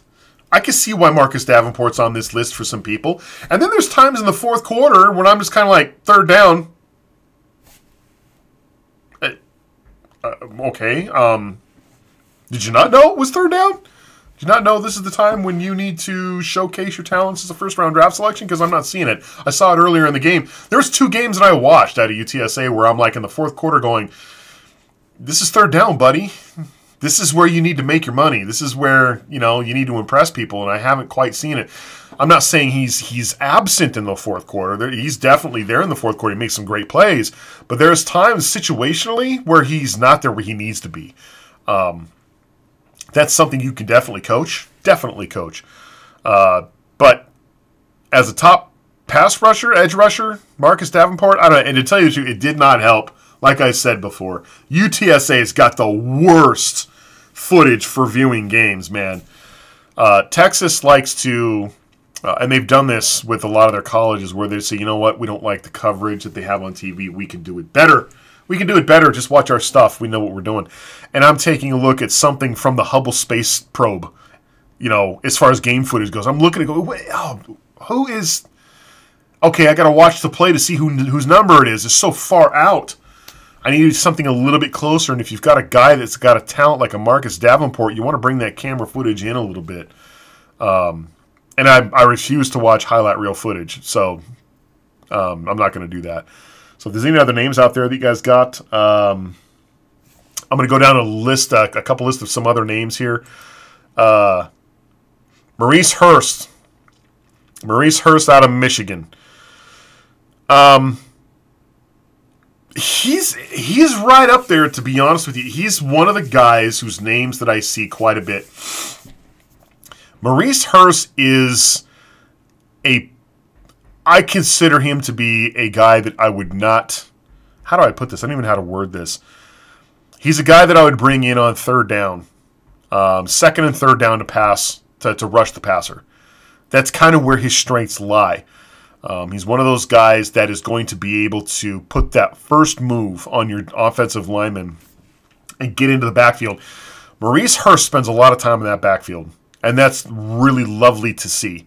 And it's not because he's trying to get into the backfield to make way for a linebacker to shoot through his gap. He's just going to be into your backfield because that's just where his abilities are. Great, tremendous ability. He is not going to be that guy who's going to stand up toe-to-toe with that offensive lineman with his arms extended and then rip technique out to get out and tackle. To tackle a running back or to control a gap space. That's not Maurice Hurst. The Maurice Hurst I'm seeing is a guy who's going to penetrate and get in the backfield and disrupt that pocket. That's what he's going to be. So if I'm looking at taking a Maurice Hurst, he's probably going to go, I see Maurice Hurst coming down in the second. If he's coming down in the second, I probably wouldn't draft him. I personally would not draft him that high. But if I'm taking a guy like Maurice Hurst, I need him to do more than what Maurice Hurst's abilities are at. But I'm not necessarily looking at a guy who's going to do that. But if I have a really I would take him high. I would take him that high. If I already had a really good defense, if I had a really good stout defensive line, and if I had a pick, in the second round and Maurice Hurst was available and he's going to be an addition to an already good defensive line, I would definitely take Maurice Hurst. He would definitely be a huge addition. Vita Vea, we already covered. Deron Payne, we already covered. I covered Harrison Phillips, was another guy who was a guy who really stood out to me. Harrison Phillips, Vita Vea, and Poona Ford, in my opinion, are the only nose tackle positions in this NCAA in this draft that I would take a look at taking at a nose tackle position. Everybody else that I've seen really plays better in a 4-3 scheme as a defensive tackle. And I don't quite know if they're going to have the potential to eat up that centerpiece, that nose tackle spot, eating up double teams. Another name that I'm going to throw out there is there any wide receivers that you like in the draft? Sorry, man, I didn't take a look at wide receivers in this draft. There are wide receivers that are out there that are awesome. I did not take a look at any wide receivers. Wide receivers, I didn't take a look at. A whole lot of offensive linemen, I didn't take a look at. And the only reason why I looked at running backs instead of wide receivers is because I was seeing more and more people talk about taking running backs with our first-round pick this year. And I'm like, well, if I'm going to be able to comment on why I wouldn't take a running back out of the first this year, I need to watch some footage on some of these guys. So, running back, a couple of names out there. I wanted to be able to say, okay, I would not take this guy in the 13th overall pick because I've seen some footage on him. But if I am going to take a running back, I want to be able to have some names to throw to my audience out there for later on in the draft, and we've covered some of those names earlier on in this show. So I do have some names as far as the running back depth in the later rounds. If you want to go back and take a look at that, some of those names you probably haven't even heard of. A couple of those guys may not even be drafted.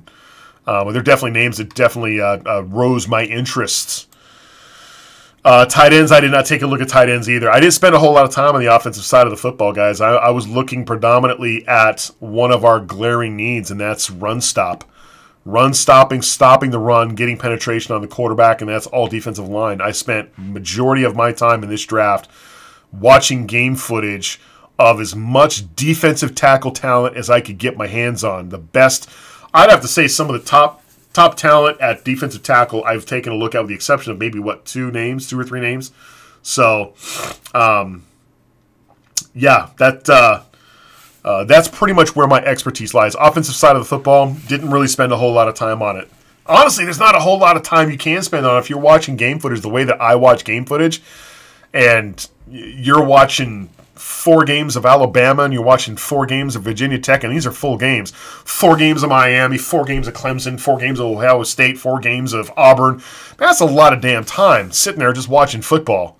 Just watching, just those one spots and going back and watching plays over and over and over again. The way that I consume football, it's very, very time consuming. You're not going to get to everybody. So, unfortunately, offensive side of the football sacrificed a lot. Moving on. Trading down and getting juice. I wouldn't, personally. I'm not. I think he's a great back. I think he's going in the first round. I think there's going to be some people out there that like him. The question is which guy do you like more? Do you like him? And I don't even know if I'm saying his name right. Is it Geis or Juice? I've heard it pronounced both ways. I want to say it's Juice. But taking a look at him and taking a look at Sony Michel, I think that's going to be the debacle for most teams when it comes to that first round talent. And I think it's really just going to come down to what type of running backs do you need on your team? Do you need a Sony Michel style running back on your team, or do you need is it Darius Juice, I believe his name is? Or do you need his type of talent? Because they're both different running backs. One of the things about Darius Juice that not necessarily him, but Sony Michel that I would not necessarily put into his favor, and I mentioned it earlier, was that offensive line out of Georgia. I was more impressed with the guard and center than I was the running backs. They impressed me way more. And I'm not taking a guard and a center out of the first round. I realize that kid out of Notre Dame is really, really good. Again, given our needs on defense, I can't justify taking a guard. And we don't need a tackle, so I can't justify taking a tackle either out of the first round. So to tell you the truth, I think there's a little bit of consideration that needs to be brought to bear when you're taking a look at a Sony Michel. And a Darius Juice, I think he's a good running back. I think he's a bruiser. I think we've already had a guy very similar to him from Miami that's been on this football team before. I think he's a little bit better of a running back as far as Juice is concerned. But I don't know. There's some other options at running back. Me personally, if I'm looking at a running back out of this year's draft, guys, I'm looking later. I'm looking at 5th, 6th, 7th round running back. I'm looking for I'll go over my criteria again, and it's going to be way different than your guys' criteria, but Burgundy Fly Guy's criteria to running back out of this year's draft, later draft selection. I'm looking at 5th, 6th, maybe even 6th, 7th. 5th or 6th round draft selection, much later in the draft. I'm looking at a first down, second down back. A bell cow, somebody you can give that ball to on first down. We've already got the change of pace back in Chris Thompson. Great change of pace back. Great guy out of the backfield, catches out of the backfield, catches a screen, catches out in the flat, can get you behind the linebacker coverage and catch footballs for you. I'm not looking for another one of those. We've already got one, and there's no sense in bringing a second one in here. The only way I'd bring a second one in here that's a little bit like him is if I bring in somebody who would be a little bit of a project player who can help me out in other areas. Okay, and I already mentioned his name. Rashad Penny is a guy that I'd bring in here, but only because I feel that his contributions on special teams would be tremendous for us. But I'm taking a look at later draft selections, and some of these names that I'm seeing coming up in people's mocks for the Redskins to take at running back, these guys are first, second round draft selections. I would not take a running back out of the first or second round. I would take a running back later in this draft. So those names are going to be very, very few and far between. And I already mentioned their names earlier in this broadcast. I'll run through them again. Nick Chubb, I think, is going to fall in this draft. He's got some injury issues, so I think that's the reason why he's going to fall, but I would take a look at possibly him. Darrell Williams out of LSU is a guy that I would take a serious look at. John Kelly out of Tennessee. And then, of course, Rashad Penny out of San Diego State is a guy that I could probably see later on in the draft. He's available as a project piece to come in and help out this football team. Taking a look, is Vita Vea impactful on every down, or is he a part-time player? This is by Woodland Crisfield. Vita Vea is an every down player. Vita Vea is a centerpiece to a defense. Vita Vea has the ability, and if you watch full game footage on Vita Vea is just as impactful in the first half of a football game as he is in the second half of a football game.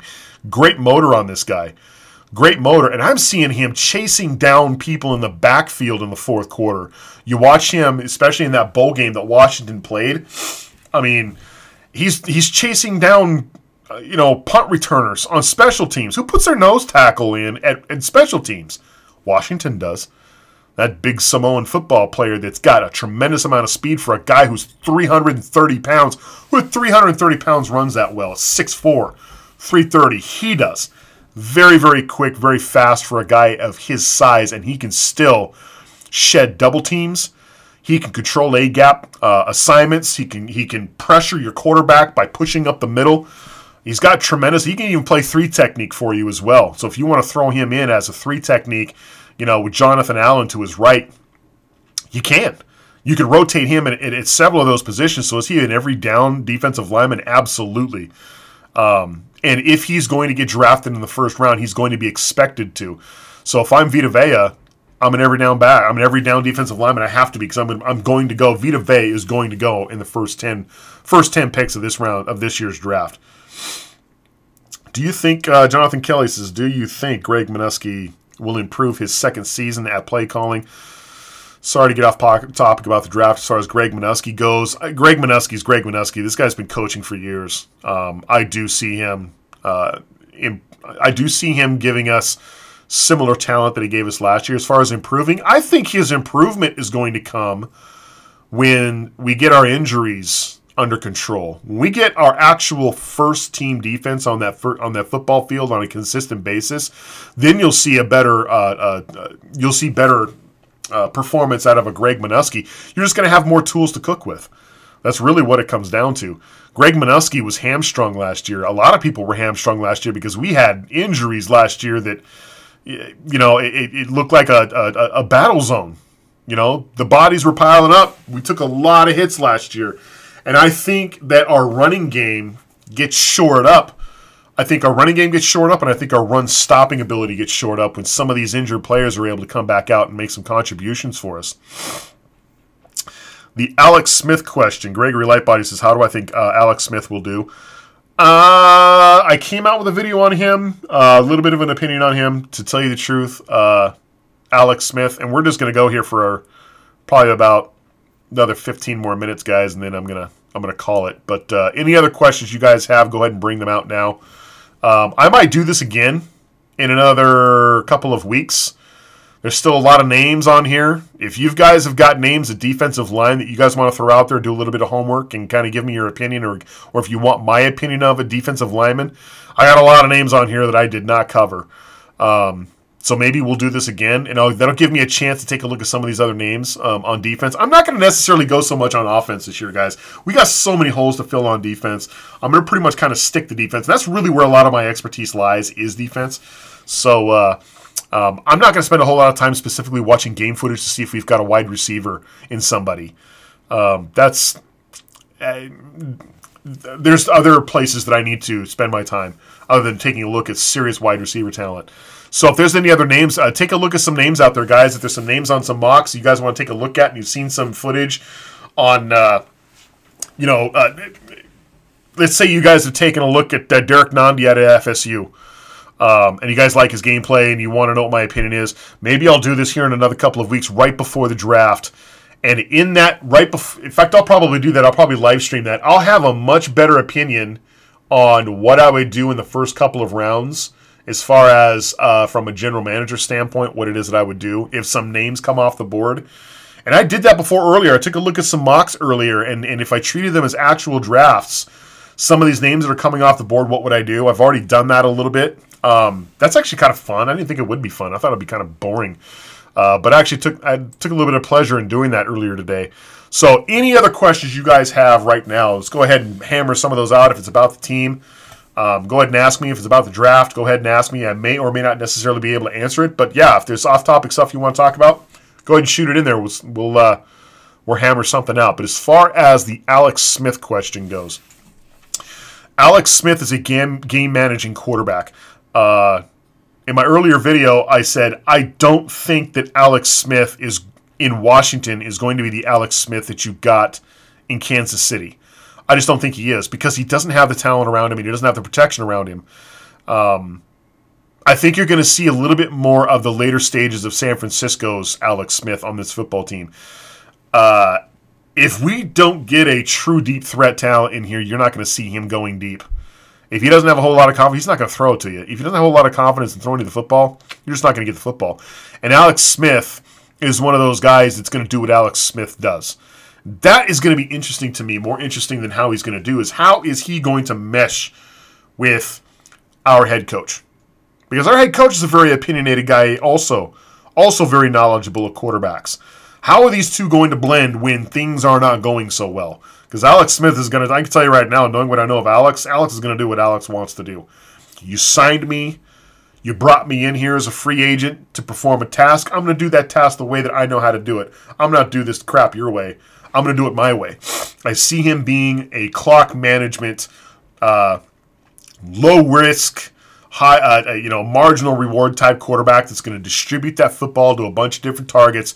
He's very, very good at picking up defenses, very good at calling audibles, very good at shifting protections, very good at knowing who's going to be available in certain schemes. He's very good at that, but a lot of things that he does are very unsexy. If you guys thought that Kirk Cousins was unsexy in the backfield, you're about to see even unsexier than Kirk Cousins. We're going to be getting, and I think Alex Smith's a great quarterback. Does Alex Smith have the ability to take us to a playoff? Absolutely. Absolutely he does. Do I like him at the quarterback spot? I do. I was not completely horribly pissed off and upset that we picked him up because I knew that the Kirk Cousins era was over in Washington. It was over the day we signed him. Actually, no. It was over when we got rid of Shanahan. When Shanahan was out, it was only a matter of time, and I was just horrified with how this team treated that whole situation with basically pulling the legs off the insect and watching him squirm for a couple of seasons. That kind of sucked. Gregory Lightbody says, Josh is getting old. It's time to move on. I don't like that contract, to be honest with you. Are we getting $22 million out of him on the football field? I don't think we are. I think that's a tremendous task to ask any corner. Was he a shutdown corner for us? Not necessarily. He struggled a little bit towards the later half of that season, but I think a lot of people struggled when they kind of saw that we were out of the playoff hunt. There are a lot of people that I think were just trying to get through the season and not get seriously hurt. But when you're making that kind of money out of a corner, I need more out of you. I don't care where. I don't care if we're picking up dead last. Okay, you need to be a beacon unto others at your position around the league every single play. Do I think we get that out of Josh every single play? Probably not. Would I look at getting rid of his contract and getting rid of him at the earliest possible convenience? Probably.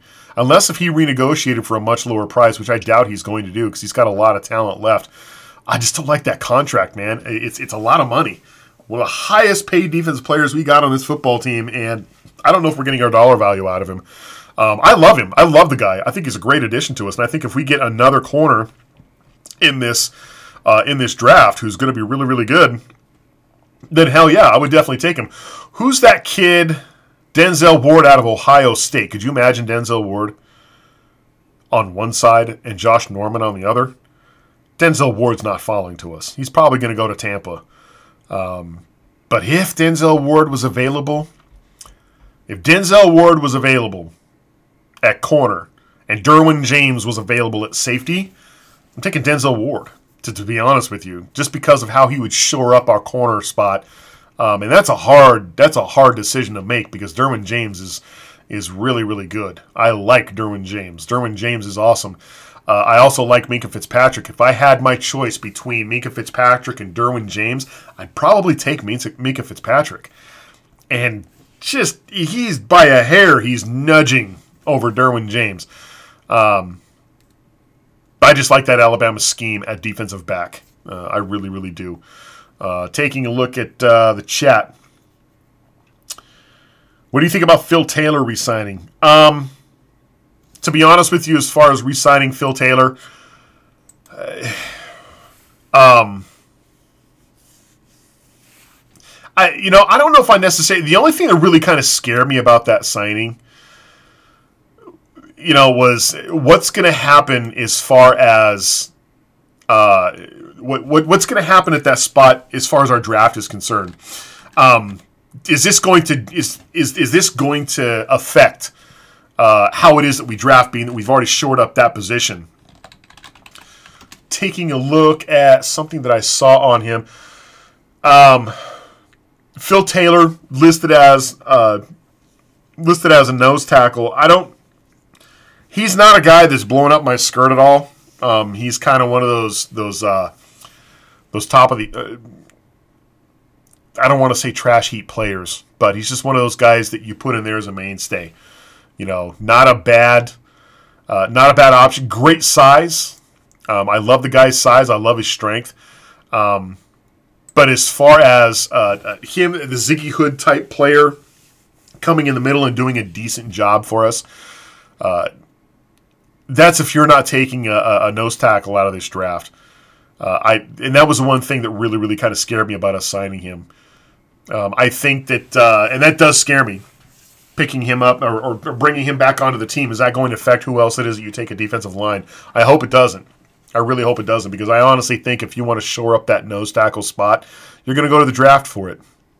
A lot of these mainstays that have come into the NFL that have been staples on their defense, these guys stay on defenses, for a reason. They're not sexy, but they fill a huge role in a 3-4 scheme. And Washington has not had that since we've gone to a 3-4. Some of you guys have talked about going back to 4-3. To tell you the truth, I wouldn't be against it. I'm not overly excited about I want the process that we have to work, because that's what we've been drafting for the last couple of years, is for a 3-4 scheme. We don't spend a whole lot of time on a 3-4 because we drop a lot of people back in a nickel, and I understand that. But we don't have a nose tackle spot, and I want to go to the draft for a nose tackle spot personally. So do I like that signing? I mean, he knows our scheme. I don't have a problem with it. I don't think he's going to be Pro Bowl caliber talent for us. I don't see him as being a mainstay for us in the future. But he's not a bad fill-in spot, so I'm not horribly against it. Going on a couple more minutes here, guys. Let's see.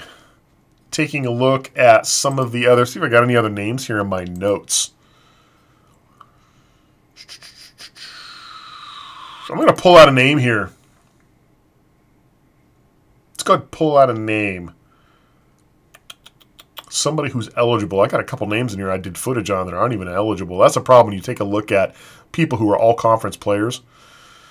Is you got to go back and think, oh, wait a minute, is that guy even eligible? I already talked about the guy who was eligible or the guy who's not eligible that I was really, really high on and found out that he's not going to be available this year. I was really upset about. The guy that was right behind Vita Vea that I would like to see play nose tackle, Roquan Davis out of Alabama. I love Roquan Davis. I'm very impressed with that guy. Unfortunately, he looks like he's going to be back for Alabama next year, so he's not going to be on the board. Nick Bosa's not going to be on the board. I did a lot of game footage on Dexter Lawrence. Doesn't look like he's going to be available as well.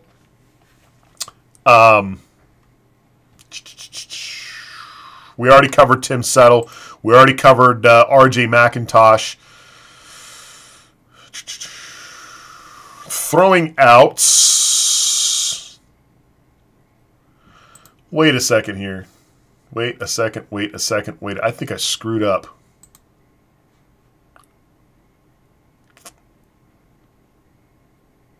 Did we already talk about one of the guys that I said that I didn't do any footage on? Who was that?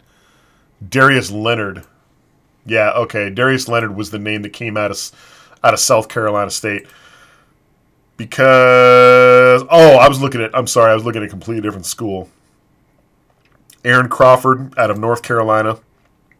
Wasn't all that impressed. 6th, 7th round selection. I wouldn't necessarily take him. I was impressed out of Taven Bryan. Again, I mentioned him out of Florida.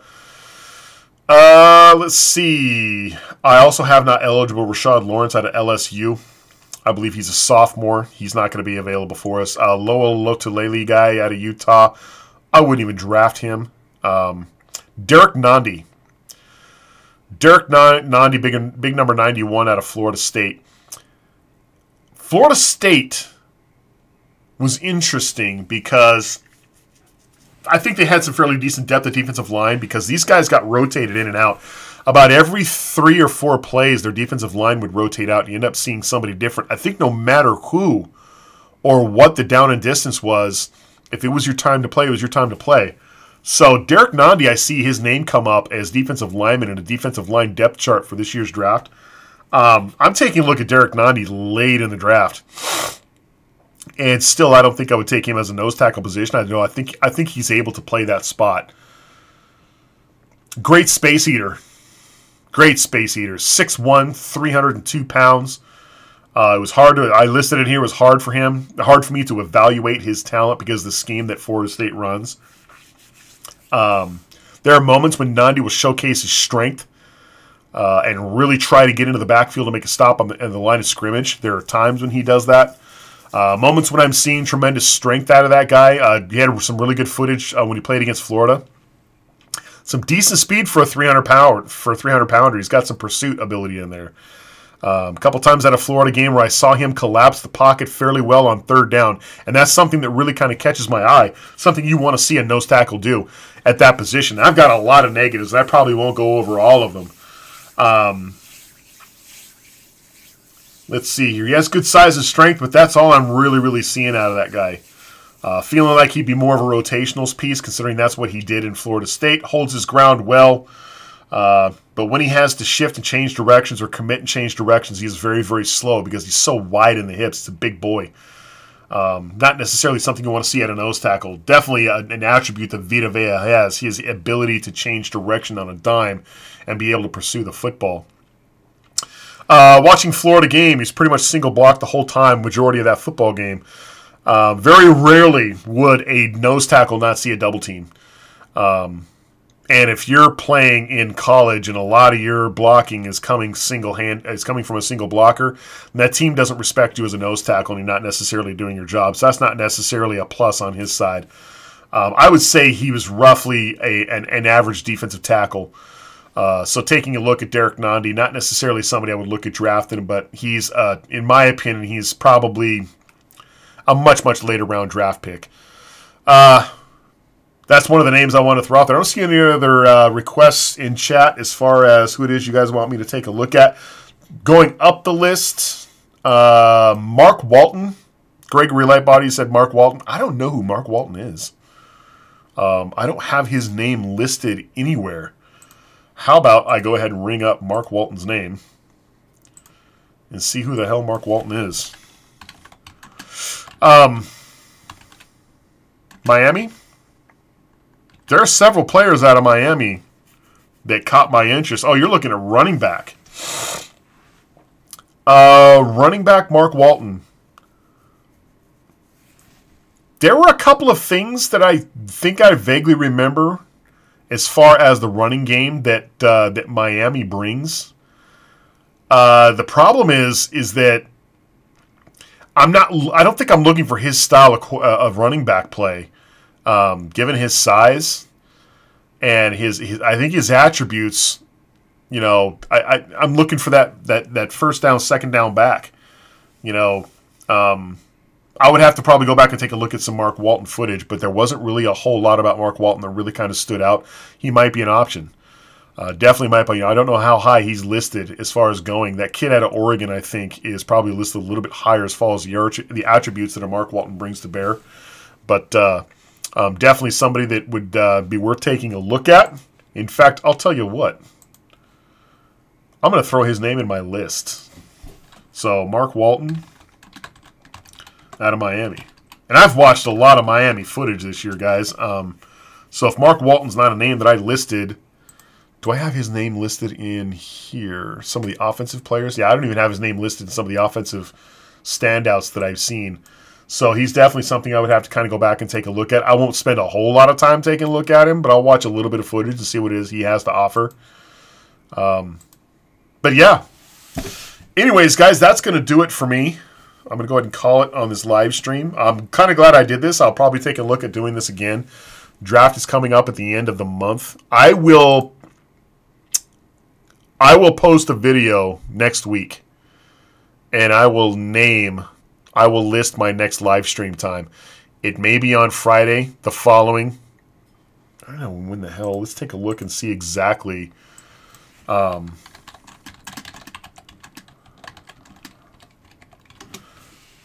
See, April 28th, the very last weekend of the month. I may do another live stream on the 20th, which is the Friday before. So that's in 2 weeks. I may do another live stream. That'll give us enough time. If you guys want to go in and take a look at some of these defensive players, and I'll take a look at some more footage on some other defensive players, and then I'll even have a list of some mocks that I would do in the first couple of rounds. I can only do the first 2 rounds, guys, because we don't have a third round draft selection this year, unfortunately. Although I could do a third round draft selection if one of my options is to trade down to get a third.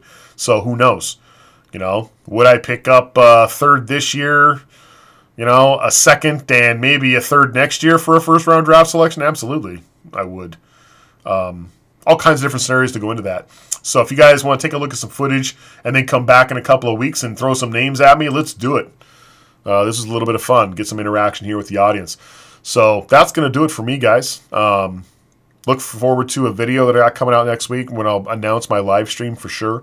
And I'll probably have some other subject matter that I'll talk about, this live stream being one of them. But thanks a lot for showing up, guys. I've got a couple of you that are online still that are watching.